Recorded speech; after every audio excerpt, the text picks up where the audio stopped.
The summer of 1969 tasted like warm cherry cola and smelled of hot vinyl car seats baking under an Arizona sun so fierce it made the highway shimmer like water. 17-year-old Melissa Harper pressed her cheek against the back window of her parents' Plymouth station wagon, watching saguaro cacti blur past in endless procession. Around her neck hung her most prized possession, a Kodak Instamatic camera her father had given her for her 16th birthday, its black plastic body warm against her collarbone. She'd burned through 3 rolls already that trip, documenting everything. Roadside diners with their neon signs, her mother's profile framed by tumbleweeds, her own sandaled feet propped on the dashboard. The camera made her feel official, like she was collecting evidence of a life that mattered. Her blue canvas sneakers, the ones she'd drawn peace signs on with a ballpoint pen, tapped against the seat back in rhythm with the radio-static crackling between stations. Those shoes had become her signature that summer, worn to every adventure, marked with her own hand in permanent ink as if to say, "This is who I am, this is what I believe." By mid-afternoon on July 18th, the Harpers pulled into a sun-bleached gas station outside Gila Bend, one of those outposts where the desert pressed in from all sides, and the only signs of civilization were a single pump, a cinder-block restroom, and a hand-painted sign advertising cold drinks. The temperature hovered near 108 degrees, the kind of heat that made breathing feel like work. Melissa's father needed to check the oil. The Plymouth had been making a ticking sound for the last 50 miles that worried him. Her mother wanted to stretch her legs and use the facilities. Melissa announced she was going to walk down the road a bit. There was an interesting rock formation maybe a quarter-mile away, perfect lighting for photographs, the golden hour approaching even in the brutal afternoon glare. Her parents exchanged the kind of look parents exchange when their teenage daughter wants 5 minutes of independence, a silent negotiation about trust and safety and the fact that she'd be 18 in 3 months and heading to college soon anyway. Her father said to be back in 10 minutes. They needed to make Phoenix by dinner time. Melissa slung the camera strap over her shoulder, adjusted those peace sign sneakers, kicked up dust with her first steps, and walked east along the shoulder where the asphalt met raw desert. That was the last time anyone who loved her saw her alive. If you're listening to this story from somewhere in the world right now, take a second to subscribe and drop a comment telling us where you're watching from. These cases connect us across distances we can't imagine, and sometimes a detail from one listener helps solve another mystery entirely. The 10 minutes stretched to 15, then 20, then 30. Melissa's mother walked to the edge of the property first, still carrying the lukewarm Coca-Cola she'd bought from the machine inside, shielding her eyes against the glare, calling her daughter's name into air so dry it seemed to swallow sound before it traveled more than a few yards. Her father drove slowly down the highway in both directions, stopping every few hundred yards to scan the brush, looking for a yellow sundress against brown earth, for the glint of sun on camera metal, for movement of any kind. Nothing. No blue sneakers, no camera strap trailing through creosote bushes, no dust trail or footprints leading anywhere meaningful beyond the initial 50 yards where the shoulder gave way to hardpan. The gas station attendant, a weathered man named Earl, who'd worked that pump for 12 years and had seen every kind of traveler the desert produced, said he'd seen the girl walk off toward the east, but hadn't noticed anyone follow her, hadn't heard a car slow down or turn around, hadn't seen anything unusual in either direction. Just another day in the desert where people passed through like ghosts, where the landscape swallowed things without ceremony or explanation. By nightfall, Maricopa County Sheriff's deputies had cordoned off a search radius extending 2 miles in every direction from the gas station. The temperature had dropped to a tolerable 85 degrees, and the search could proceed without risk of heat casualties among volunteers. They brought in tracking dogs at first light on July 19th, 3 German shepherds trained for desert search and rescue. The dogs circled and whined, picked up a scent trail that led maybe 60 yards northeast from where Melissa had last been seen, then simply stopped as if she'd vanished into thin air or been picked up by a vehicle. No consistent trail emerged beyond that point. Volunteers from nearby ranches arrived at dawn, with horses and thermoses of coffee, men with weathered faces and practical knowledge of how the desert hid things, combing washes and checking under mesquite trees and creosote bushes where a body might have collapsed from heat or where evidence might have blown during the previous night's wind. They worked in grid patterns, methodical and thorough, treating the landscape like a crime scene, even though no crime had been confirmed. Someone found a scrap of fabric snagged on barbed wire near an abandoned cattle tank. Her mother's heart stopped until they realized it was denim, and Melissa had been wearing a yellow sundress with small white flowers printed on it. The local paper ran her school portrait on page 3 the following morning. A girl with long, dark hair, parted in the middle, eyes that looked directly at the camera with something like defiance or perhaps just the confidence of someone who thought the world held more adventure than danger. Tips trickled in for a week, each one raising and crushing hope in equal measure. A trucker called from a rest stop in Deming, New Mexico, saying he'd picked up a hitchhiker matching her description 2 days after the disappearance. But when authorities tracked down the girl he'd given a ride to, she was a 22-year-old from El Paso with identification and a completely different story. A waitress in Tucson reported serving someone similar at a downtown diner, but the timing was wrong and the physical details didn't match under scrutiny. A rancher found a camera lens cap near his property line, but it was for a Nikon, not a Kodak. Every lead dissolved under examination like sugar in hot water, leaving only the bitter residue of false hope. The desert held its secrets with the patience of geological time, offering nothing, explaining nothing. The Harpers stayed in Arizona for 3 weeks, sleeping in a roadside motel on the outskirts of Phoenix that smelled of disinfectant and desperation, and the cigarette smoke of previous occupants that had soaked into the curtains and carpet over years. They made the same phone calls to the sheriff's office every morning, retraced the same empty highway every afternoon, visited the gas station so many times that Earl began to recognize the sound of their Plymouth pulling up to the pump. Melissa's father developed an obsessive habit of driving that stretch of road at different times of day, dawn, noon, dusk, midnight, as if the angle of sunlight or the quality of darkness might reveal what had been hidden, as if retracing the route enough times might somehow reverse causality and bring her back. Her mother stopped eating anything except dry toast and black coffee, stopped sleeping more than 2 or 3 hours a night, existed in a liminal space between hope and grief that has no name in English. A psychological territory that parents of the disappeared come to know intimately. The sheriff's department filed the case as a probable runaway on August 3rd, despite her parents' increasingly desperate insistence that Melissa had been happy, had been excited about starting community college in the fall to study photography, had shown no signs of wanting to disappear or start a new life elsewhere.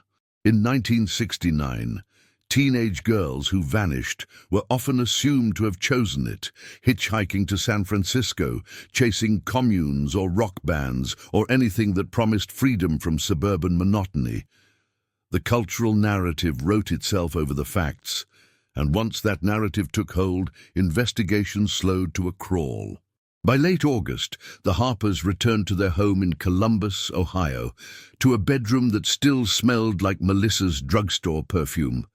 A cheap floral scent called Evening in Paris that she'd bought with babysitting money, to neighbors who stopped knowing what to say after the first month of casseroles and condolences, to a daily existence that felt like performance art where they moved through the motions of living while the center of their world had collapsed. They kept searching from a distance, channeling their grief into action because action felt better than paralysis. They hired a private investigator who burned through their savings chasing cold leads across 3 states, following tips that led nowhere, interviewing drifters and runaways who might have crossed paths with their daughter. They wrote letters to police departments across the Southwest, sent Melissa's photograph and physical description to hospitals and morgues with a list of identifying details: 5'6", 120 pounds, small scar on her left knee from a bicycle accident when she was 9, tiny mole near her right ear shaped vaguely like a teardrop, appendectomy scar from when she was 12. The responses, when they came at all, were apologetic and empty. No Jane Does matched. No unidentified remains fit the profile. She had simply ceased to exist in any official capacity. Years became decades in the way they do when hope has nowhere to land. Melissa's father died in 1987 of a heart attack that her younger sister, born in 1972, 3 years after Melissa's disappearance, always believed was really a broken heart stretched out over 18 years. Her mother lived until 2003, outlasting her husband by 16 years, but never truly recovering, spending her final years in a nursing home where she sometimes forgot that Melissa had disappeared and would ask visitors if her daughter had called recently, if she was coming home for Thanksgiving. Both parents had lived entire lifetimes in the shadow of one July afternoon when their daughter walked toward a rock formation to take a photograph and kept walking into oblivion. The case file gathered dust in a basement archive in the Maricopa County Sheriff's Office, one box among thousands representing unsolved disappearances from an era before databases could cross-reference patterns, before DNA could speak for the dead, before digital coordination made interstate cases manageable. Melissa Harper became a name on a list, a photograph in a file, a story that family members whispered about at reunions when the conversation turned dark and someone asked whatever happened to Aunt Melissa. 56 years later, in March 2025, 2 hikers, a retired geology professor from the University of Arizona named Dr. Sarah Chen and her partner Marcus, a software engineer who developed a passion for desert ecology after moving to Tucson, were exploring abandoned mining claims in the Sonoran Desert, roughly 18 miles northeast of where the Harpers had stopped for gas on that July afternoon in 1969. They were documenting old prospector sites for a historical preservation project, photographing rusted equipment and collapsed shaft openings, mapping the locations where men had once dug into the earth looking for copper and silver and finding mostly heartbreak. The day was perfect for hiking, 72 degrees, light breeze, clouds filtering the harsh sunlight into something almost gentle. Marcus nearly stepped on it, a black rectangular object jutting from hardpan soil near a dry wash, half buried under decades of wind-blown sand and the accumulated debris of desert storms. At first he thought it was a rock with an unusual geometric shape, or maybe a piece of mining machinery broken off and buried by time. But when Sarah brushed away the dirt with her field glove, they recognized the unmistakable shape of a vintage camera. A Kodak Instamatic, its plastic casing cracked and sun-bleached to a grey that had once been black, but somehow still structurally intact, despite 50-plus years of temperature extremes and UV exposure. Inside the camera, impossibly, miraculously, was a roll of exposed film, still wound on its spool. They both knew enough about photography to understand how unlikely this was. Film degrades rapidly under heat and moisture, and the Arizona desert delivered both in punishing cycles. They debated leaving it in place, treating it like an archaeological artifact that should remain in situ for proper documentation and excavation. But Sarah had read enough cold case accounts in her years teaching at the university, had attended enough lectures on forensic geology to know that objects found in the desert sometimes carried stories worth telling, voices that needed to speak even if they'd been silent for decades. They marked the GPS coordinates with meticulous precision using Marcus's phone, photographed the discovery site from multiple angles showing the camera's position and depth, noted the surrounding features, a distinctive outcrop of granite 40 yards to the north, the dry wash running east-west, scattered mine tailings suggesting historical activity in the area. Then they carefully extracted the camera, wrapping it in a microfiber cloth from Sarah's pack, sealing it in a plastic bag to protect it from further exposure during transport. Back in Tucson 3 days later, after their planned hiking trip had concluded, Sarah contacted a forensic photographer she knew from university named Rita Sandoval, who specialized in recovering images from degraded media: fire damage, water damage, chemical exposure, extreme age. Rita had once coaxed images from negatives recovered from a house fire where the temperature had exceeded 1200 degrees, had restored photographs from a flooded archive in New Orleans after Katrina, had developed a reputation as something of a miracle worker in the niche field of photographic conservation and forensic recovery. The film had been baked by summer heat that regularly exceeded 115 degrees, frozen by winter cold that occasionally dropped below freezing at night, and soaked by rare desert rains that came in violent bursts, maybe 5 or 6 times a year. The odds of recovering anything were microscopic, maybe 5%, according to Rita's experience. But she'd learned never to assume complete loss until she'd tried every technique in her arsenal, never to give up on film until the chemistry itself proved there was nothing left to find. The development process took 3 weeks of careful, methodical work in Rita's specialized darkroom. She worked in controlled darkness, using chemistry adjusted for extreme deterioration, using custom mixed developers with reduced contrast to compensate for degraded emulsion, working at temperatures several degrees cooler than standard processing to prevent further damage to fragile negatives. She coaxed the silver halide crystals to give up their ghosts 1 frame at a time, holding her breath each time she lifted a negative strip from the final wash to examine it under safe light. When the first negatives emerged intact enough to read, Rita stood in her darkroom and felt the hair rise on her arms, felt the particular electric charge that comes from knowing you're looking at something significant, something that's been waiting decades to be seen. The images were grainy, mottled, spotted with age and chemical decay, but they were there, recognizable, interpretable. 36 frames, documenting what appeared to be the last hour of someone's life, a sequence that began mundane and ended in implied horror. The first dozen frames showed typical road trip photography: cacti silhouettes against bright sky, a roadside vegetable stand selling watermelons, what appeared to be the interior of a car with a hand visible on a steering wheel, someone's feet propped on a dashboard, the casual documentation of movement through space that travelers create almost unconsciously. Then the narrative shifted in frame 13. A faded pickup truck parked at an angle near Desert Scrub, positioned off the main road maybe 50 yards, visible in the middle distance.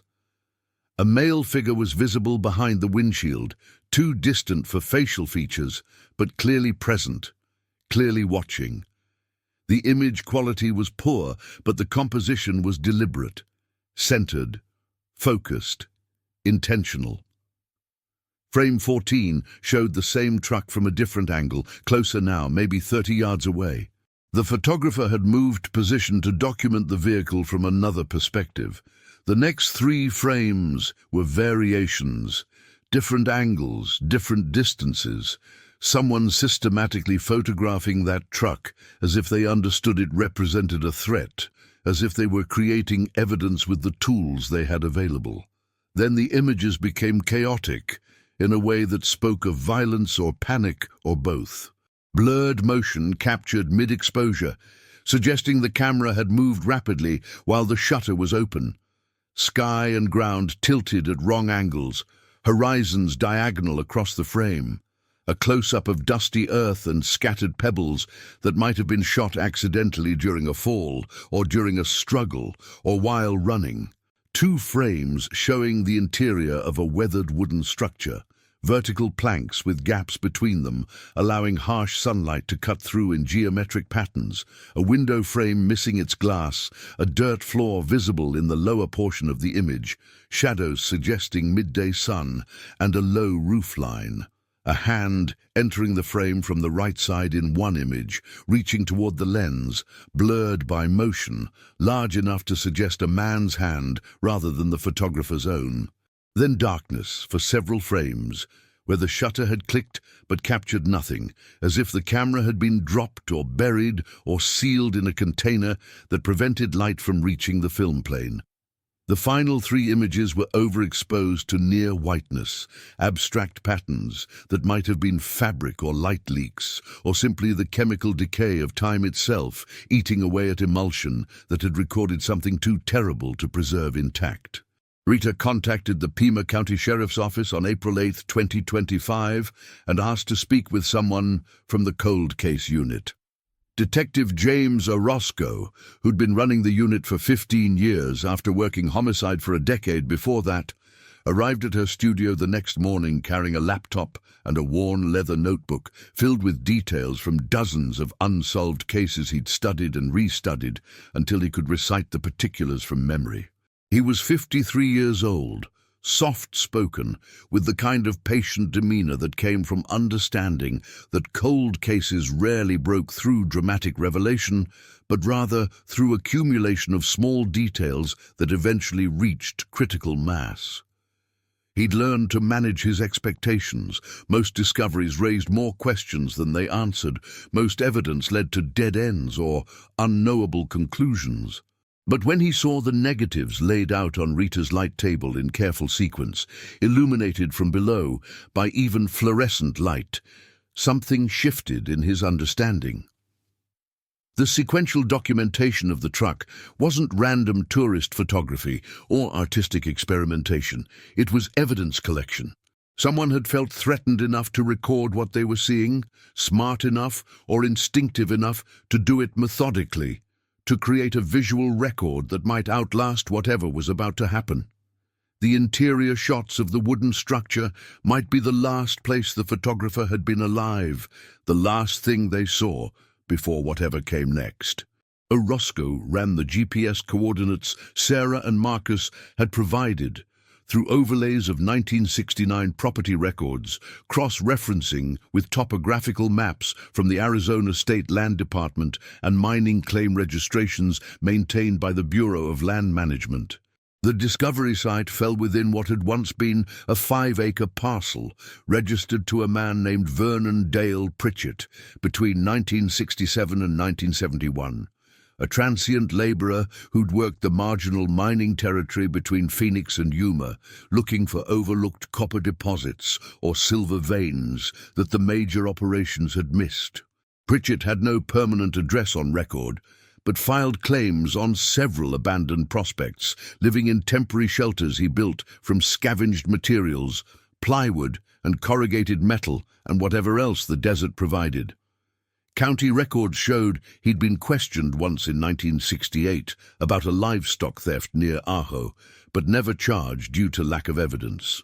In 1971, according to vehicle registration records that Orozco pulled from microfilm archives, Pritchett had left Arizona entirely, last known whereabouts listed as somewhere in Nevada, where he'd supposedly found work at a casino in Elko. The property had reverted to federal management when his mining claims expired without renewal. The wooden structure visible in the photographs had collapsed and scattered decades ago. Orozco's team found only foundation stones and pieces of rotted timber when they visited the coordinates 3 days later. But the spatial relationship between the remnants matched the camera's perspective in those interior shots, the angle of sunlight through gaps in walls corresponding to a structure with a north-south orientation. Working with enhanced digital scans that pushed the resolution to its absolute limit, a forensic imaging specialist named Dr. Vijay Patel, who consulted for the sheriff's office, managed to extract partial details from the truck photographs that weren't visible to naked eye examination of the negatives. Using software originally developed for satellite imagery analysis, he enhanced contrast and sharpened edges until details emerged from grain and shadow. The vehicle was a late 60s Ford F100, two-tone paint scheme with a lighter color on top and darker below the beltline. Distinctive aftermarket chrome grille that had been a popular accessory. He could make out 3 numbers from the license plate, visible in the clearest frame, 4, 7, and possibly 3 or 8. The resolution wasn't sufficient for certainty on the 3rd digit. Arizona DMV records from 1969 were incomplete. Many had been destroyed in a courthouse fire in Tucson in 1974 that consumed archived vehicle registrations along with property deeds and criminal case files. But cross-referencing surviving vehicle registrations with known associates of Vernon Pritchett, checking registrations filed in Maricopa and Pima counties during the relevant period, produced a match that made Orozco's pulse quicken. A 1967 Ford F100 registered to Vernon Dale Pritchett in August 1968, plate number AZ 473928. The truck had been reported abandoned at a rest stop outside of Winnemucca, Nevada in March 1972, stripped for parts by the time authorities found it, never recovered or returned to the registered owner.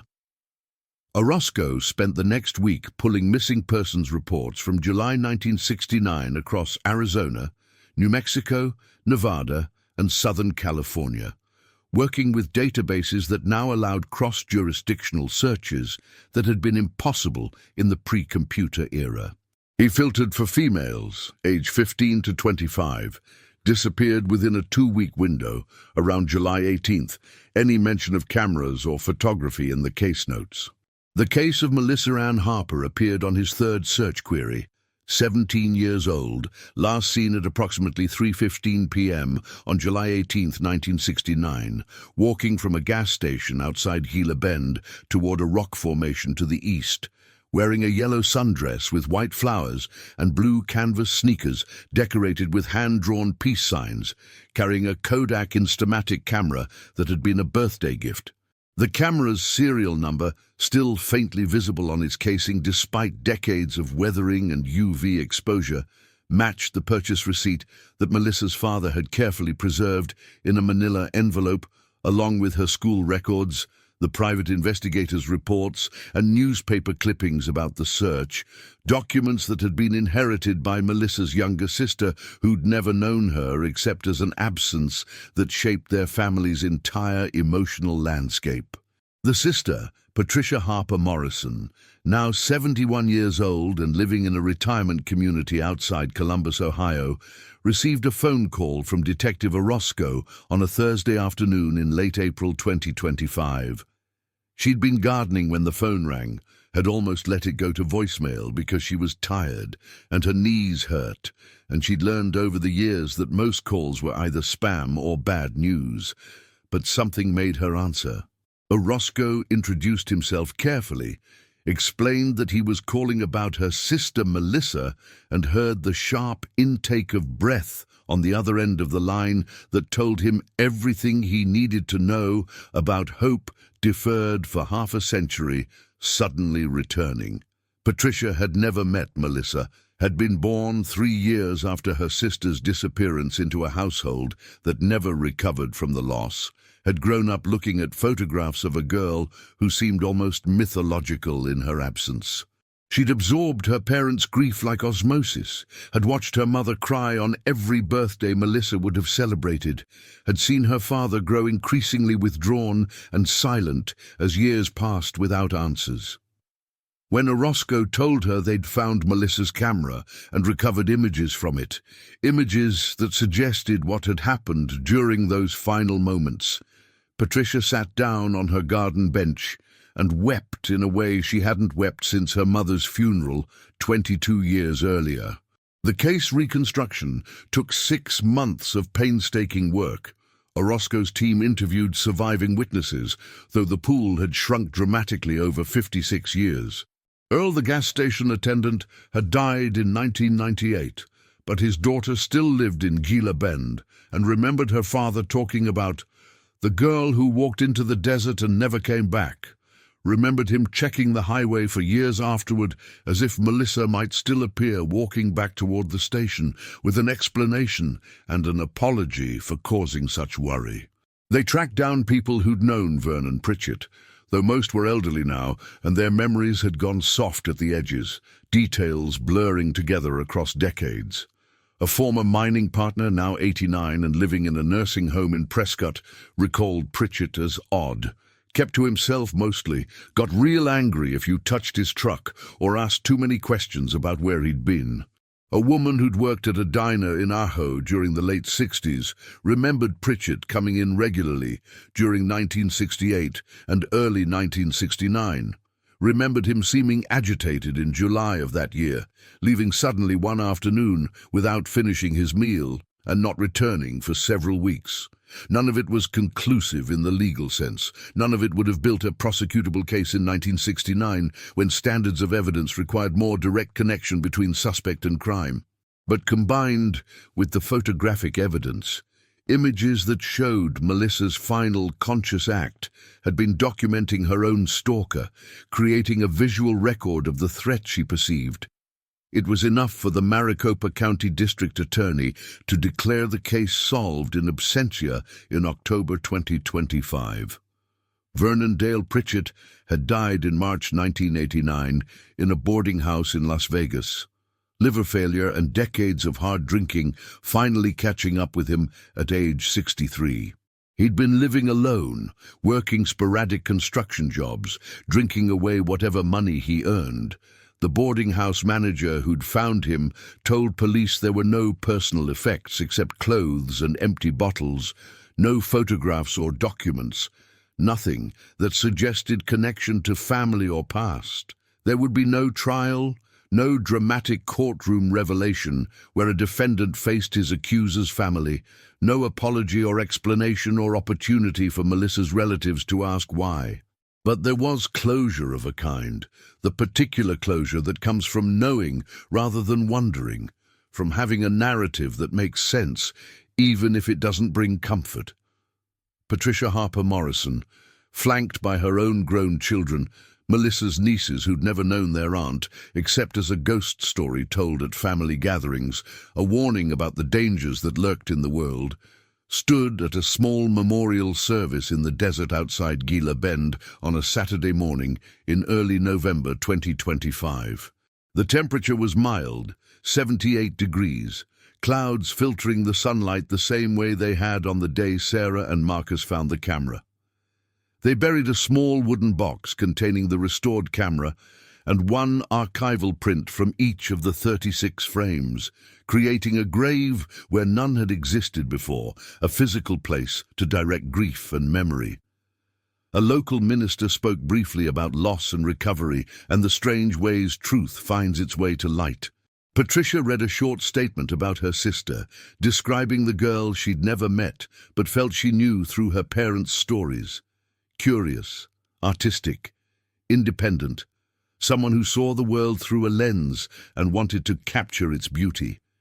The blue canvas sneakers, decorated with peace signs, were never found, lost somewhere in the desert along with Melissa herself. But someone at the service, one of the nieces, a woman in her 40s who worked as a high school art teacher, brought a pair of vintage Keds she'd found online, decorated them with hand-drawn peace signs in ballpoint ink to match the descriptions from 1969, and placed them carefully on the cairn of stones that marked the spot where they'd chosen to remember Melissa. The photographs themselves became evidence not just of a crime, but of Melissa's agency and awareness in her final moments. She hadn't gone passively into whatever darkness claimed her. She'd seen danger approaching and documented it, had understood enough about evidence and memory to create a record with the tools she had available. She'd turned her camera from instrument of pleasure into instrument of testimony, creating a time capsule that would outlive everyone involved in the original case. The investigators who'd searched for her, the parents who'd grieved her, the man who'd taken her. In a strange way that Patricia struggled to articulate at the memorial, the camera became Melissa's voice, speaking across 56 years when human memory had failed and official investigation had stalled, when everyone who might have provided answers had either died or disappeared or forgotten.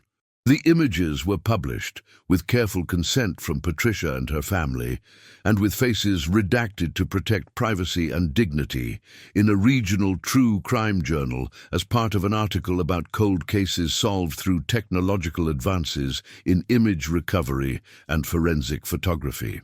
They sparked conversations about missing persons cases from the 60s and 70s, about girls and women who were dismissed as runaways when they might have been victims, about evidence that had been hiding in plain sight in attics and archives and desert hardpan waiting for someone to look. Melissa's story became part of a broader advocacy movement pushing for better preservation of cold case evidence, for regular reviews using modern technology that hadn't existed when cases were originally investigated, for listening to families who insist their daughters or sons didn't just run away or choose to disappear.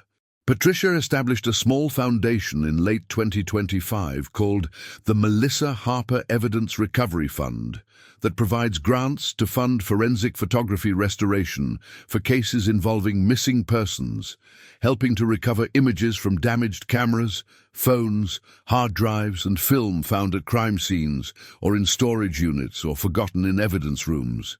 The Foundation has assisted in 3 additional case resolutions since its founding, providing funding that cash-strapped police departments couldn't justify from their own budgets.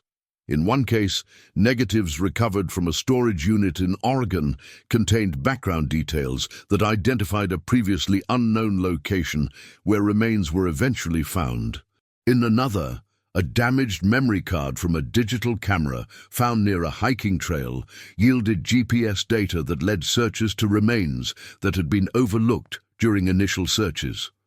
The work continues quietly, methodically, driven by the belief that every disappeared person deserves the same effort that eventually found Melissa. Detective Orozco retired from the Pima County Sheriff's Office in early 2026 after 32 years in law enforcement. But he still volunteers with the Foundation, training younger investigators in the methodical work of rebuilding narratives from fragments, teaching them patience and pattern recognition, and the value of checking and rechecking details that might seem insignificant. He keeps a print of Melissa's photograph, the school portrait from the 1969 newspaper, not the crime scene images from her camera, on his desk at home in a simple frame, along with photos of other cases he's worked over the years. He tells anyone who asks that cold case work isn't about dramatic revelations or television-worthy moments where everything falls into place through brilliant deduction. It's about patience, about pattern recognition, about refusing to let someone be forgotten just because time has passed and public attention has moved on to fresher tragedies. It's about understanding that every object has the potential to become evidence. Every piece of abandoned technology might carry a voice that's been waiting to speak. Every dusty box in an archive might contain the answer someone has been seeking for decades. The Harper family plot in a cemetery outside Columbus, Ohio, now includes a headstone for Melissa, though her remains were never recovered and never will be. The desert keeps what it takes, transforming flesh and bone to dust and mineral that becomes indistinguishable from the landscape itself. The stone is simple grey granite, engraved with her name, the dates 1952-1969, and a small symbol of a camera etched below. Patricia visits several times a year when her knees allow and the weather cooperates, leaving flowers and occasionally small cameras she finds at yard sales and antique stores, a collection of vintage Instamatics and Polaroids and disposable cameras from the 90s. Tiny mechanical artifacts clustering around Melissa's marker like offerings to a patron saint of documentary evidence. Her nieces visit too, bringing their own children now, telling them about an aunt who died before anyone in the current generation was born, trying to explain the importance of remembering people who've been forgotten, of seeking truth even when it arrives too late for justice, in the traditional sense. The peace signs Patricia's granddaughter drew on her own sneakers in ballpoint ink last summer, echoing an aunt she never met, and a gesture from 1969 that meant something different then than it means now, felt like a strange inheritance, a way of carrying forward a spirit of hope and individuality and resistance that someone had embodied before disappearing into history's unmarked spaces. The gesture connected across generations and decades, a small act of remembrance that said, "You existed, you mattered, we carry you forward even though we never knew you." The desert where Melissa vanished has changed in 5.5 decades. More roads cutting through what was once trackless wilderness, more development creeping outward from Phoenix and Tucson as the cities expand into former ranchland and open desert. Fewer places where silence stretches unbroken and a person could disappear without witness.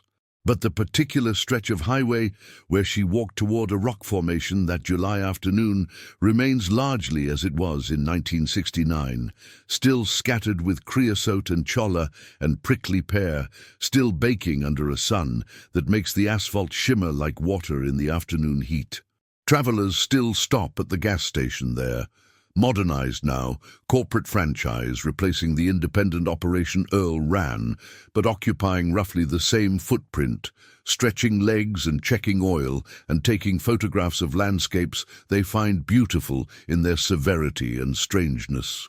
Most don't know they're driving through someone's crime scene, through the terrain of a half-century-old mystery that was solved not by diligent police work in 1969, but by hikers in 2025, and the remarkable persistence of silver halide crystals preserved against impossible odds by the very conditions that should have destroyed them. The lesson, if there is one, resides not in the tragedy itself, but in the accidental memorial Melissa created without knowing she was creating it. She picked up her camera when she felt afraid. She documented what scared her, instead of running immediately, instead of freezing, instead of hoping the threat would pass without acknowledgement. She created evidence with the tools she had available, not knowing whether anyone would ever see it, not knowing her images would sleep in darkness and silence for 56 years before waking to tell a truth everyone else had stopped looking for. Her photographs are now part of the permanent collection at the Arizona Historical Society in Tucson, preserved with the same archival care usually reserved for artworks and historically significant documents, labeled not as crime scene photos, but as historical evidence, testimony to one girl's clarity and courage in the face of unthinkable fear. Proof that sometimes the dead do speak, just on timelines we don't expect, and through channels we don't anticipate. If you're someone working a cold case, or if you have a family member who disappeared and the investigation stalled decades ago, know that evidence can wait, that film can survive, that objects buried in desert soil or stored in attics or forgotten in evidence rooms can outlast human lifetimes and still yield their secrets when someone finally looks.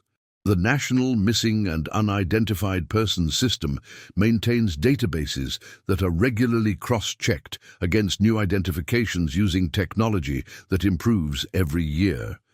The DNA Doe project works to identify unknown remains using genetic genealogy techniques that didn't exist even 10 years ago. Organizations like the foundation Patricia established offer resources and funding for evidence recovery and case review, connecting families with experts who can examine old evidence through modern lenses. The work of remembering, of refusing to let someone become a footnote or a statistic, continues in small rooms and archives and desert expeditions, carried forward by people who understand that every disappeared person deserves more than silence, more than speculation, more than the cultural assumption that they chose their own erasure or simply weren't important enough to keep looking for. Melissa Harper didn't choose to vanish. She fought to be seen, to be heard, to leave behind proof of what was happening to her in the moments when it mattered most. And 56 years later, in a world she never got to know, full of technology she couldn't have imagined, her camera fulfilled that purpose, transforming her from a forgotten, probable runaway into a documented victim, whose testimony, captured in grains of silver suspended in gelatin on celluloid, finally reached the light and spoke its truth.